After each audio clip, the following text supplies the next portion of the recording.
Closed captioning is brought to you by Insect Defend Patch. Deep-free protection from biting insects.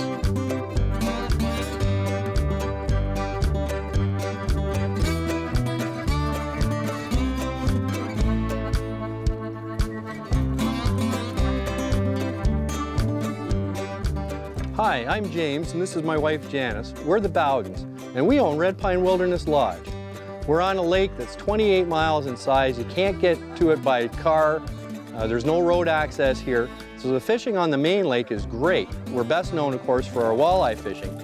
But for those of you that like a little bit more of an adventure, get further out in the woods where no one else is, we've got a few portage lakes that are available as well. You can fish for brook trout. We've got a fabulous smallmouth bass lake, and we just opened up a new pike lake this last year that's been doing great for us. So come on up and visit. We'd love to have you for a week or even longer.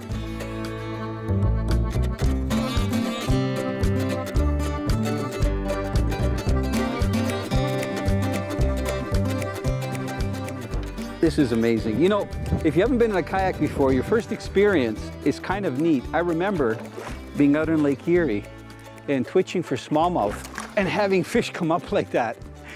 You know, on camera it might not seem that close, but that fish was about 3 feet from my face. See if he's going to jump again. All I wanted to do is to settle down so I can get my thumb inside. And there we go, he's on his side. Almost, almost, come on. He's hooked lightly actually. There we go. Okay, nice plump fish. I'm guessing he's about 17 and a half. So he's not long like some of the other fish I've caught in here, but very, very healthy. Let's see if I hold him on his side, if his spine will come up. What I wanted to show you was the best way to identify between a largemouth and a smallmouth, and I'm going to put him on my knee. Now this guy's got a torn dorsal, but if you look, if it wasn't torn, the dorsal looks like it's all one fin. See, even the last spine of the front dorsal is about a ½ an inch high. On a largemouth, the dorsal, the front one, looks like it goes down. There's a gap there, and then you have the back fin. So a lot of people will say, well, just look at their mouths. Well, I've got some smallmouth with pretty big mouths and some largemouth with pretty small mouths. And color-wise, they're everywhere, sometimes off the chart. They can be anywhere from almost being milky white to being really black and everything in between. So that's a really good ID. There we go. Isn't that beautiful? Right here at Red Pine Wilderness Lodge and one of their many back lakes. Okay, hopefully with this sun you'll see that as soon as you touch the water, they start to thrash. Hopefully you'll see him swim away. Watch, watch. See if he goes down towards those rocks. Come on, there he goes. Man, they blend in so well with the bottom, the green back.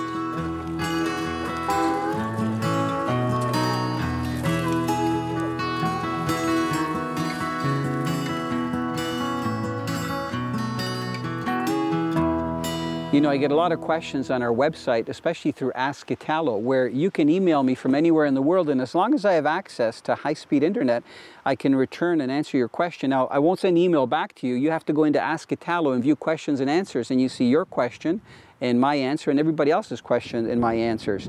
And a lot of the questions have to do, you know, that people that don't have big vehicles, or maybe they live in an apartment, and they're asking for an alternative to be able to get to their fish. And I tell them that they should consider either a canoe or a kayak like the one I'm in. For years, I used to have a canoe when I was younger. It was a 17-foot canoe, and I used to cart it all around. It was fiberglass, and you know what? It was fine.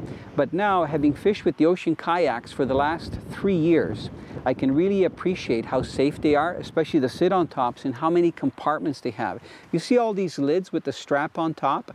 That enables you to go right underneath. So if I was going camping up here at Red Pine Wilderness Lodge, somewhere on a remote lake, I can put everything under there, my sleeping bag, my Coleman stove, all the gear that I need, also extra clothes and so on.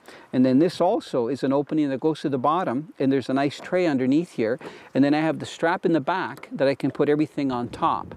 And this particular kayak has rudder, so if you look at the back, you see the rudder. I can go, if I go to the right, the rudder turns. I go to the left, the rudder turns. If I don't want to use the rudder, all I do is pull on this cord that's right here, and this lifts the rudder out of the water. So I got to do is straighten it out here. Okay, and there's the rudder, and it's in the store position.